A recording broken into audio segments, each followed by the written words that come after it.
Sir, ಇದು ನನ್ನ ಗಮನಕ್ಕೂ ಈಗ ಬಂದಿದೆ. ನಾನು ಮಾಧ್ಯಮದೊಳಗೆ ಬರ್ತಾ ಇದೆ ಅನ್ನೋದು ನನ್ನ ಗಮನಕ್ಕೆ ಬಂದಿದೆ. ಈಗ ನಾನು DC ಅವರಿಗೆ ಮತ್ತು ನಮ್ಮ ಜಿಲ್ಲಾ ವರಿಷ್ಠ ಅಧಿಕಾರಿಗಳಿಗೆ ಸೂಚನೆಯನ್ನು ಕೊಟ್ಟಿದ್ದೀನಿ. ಈಗ ತತ್ಕ್ಷಣ ಹೋಗಿ ಅಲ್ಲಿ ಈ ರೀತಿ ಆಗ್ತಾ ಇರೋದು ನಾನು ಸಹಿಸ್ಕೊಳಂಗಲ್ಲ. ಅದು ನಾನು ಇಷ್ಟಪಡಲ್ಲ. ಯಾಕಂದ್ರೆ ನಾನೊಬ್ಬ ದಲಿತ ಮಂತ್ರಿಯಾಗಿ ನಾನು ಒಂದು ಜನಾಂಗದ ಹುಟ್ಟಿ ನನಗೆ ಇದನ್ನು ಸಹಿಸ್ಕೊಳಂಗಿಲ್ಲ. ತತ್ಕ್ಷಣ ಅಂತ ನಮ್ಮ ಜಿಲ್ಲೆಯೊಳಗೆ ಆಗಕ್ಕೆ ಅವಕಾಶ ಕೊಡಂಗಿಲ್ಲ.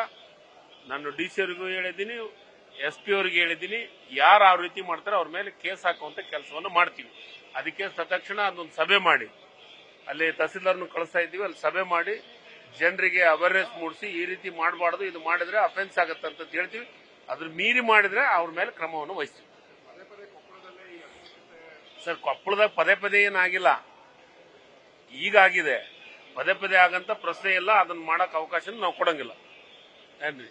ಅದನ್ನ ಮತ್ತೊಮ್ಮೆ ಮರುಕಳಿಸುವಂತ ಪ್ರಶ್ನೆನೂ ಇಲ್ಲ, ಮರುಕಳಿಸಕ್ಕೆ ಅವಕಾಶನೂ ಮಾಡಿಕೊಡಂಗಿಲ್ಲ. ನಿಶ್ಚಿತವಾಗ್ಲೂ ಯಾರು ಅದನ್ನು ತಪ್ಪು ಮಾಡಿದಾರೆ ಅವ್ರ ಮೇಲೆ ಕ್ರಮ ವಹಿಸಲಿಕ್ಕೆ ನಾನು SP ಮತ್ತು DC ಅವರಿಗೆ ಸೂಚನೆಯನ್ನು ಕೊಟ್ಟಿದ್ದೀನಿ. ನಾನು ಅಧಿವೇಶನ ಮುಗಿದ ಮೇಲೆ ಅದನ್ನ ಅಷ್ಟರೊಳಗನೆ ನಾವು ಕ್ರಮ ವಹಿಸ್ತೀವಿ. ಅದ್ರಾಗ ಏನು ಎರಡು ಮಾತನೇ ಇಲ್ಲ. ಈಗ ಅದನ್ನೇ ತತ್ಕ್ಷಣ ಕ್ರಮ ವಹಿಸಲಿಕ್ಕೆ ನಾನು ಈಗನೇ DC ಅವರಿಗೆ ಮತ್ತು SP ಅವರಿಗೆ ಫೋನ್ ಮಾತಾಡಿದ್ದೀನಿ. ಮಾತಾಡಿಕೆ ಅವ್ರ ಸೂಚನೆ ಕೊಟ್ಟಿದ್ದೀನಿ. Yes sir, thank you. News First ನಿರ್ಭೀತಿಯಿಂದ ನಿಮ್ಮ ಪರವಾಗಿ.